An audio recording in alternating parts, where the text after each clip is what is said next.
الهلال اللي فوق قوي ده في مسجد جوه الهلال، تيجي نصلي فيه.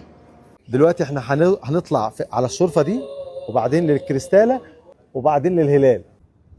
ده الهلال، ده الليزر. ايوه 4 ليازر فيها زي الحساسات، اي حركه او حاجه بيوقف. اي جسم يعني اي طائر مثلا، أيوة اي طائر يطير تقف. ايوه بتوقف اوتوماتيك. وده فسيفساء ذهب كله. ها شايفين السلم اللولبي ده كان اخر مصعد احنا ركبناه.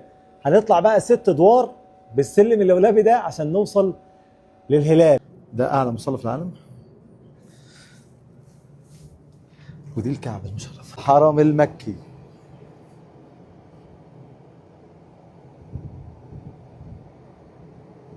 من الهلال بصوا عليه كده اهو، شايفين الحديد اللي طالع ده؟ دي موانع للصواعق. الصواعق بتضرب في الهلال عشان احنا على ارتفاع في المواسم كتير، يعني الصواعق بتجيلها كتير، ودي اللي بتمنعها بعد امر الله سبحانه وتعالى. في تقريبا 800 مانع صاعق.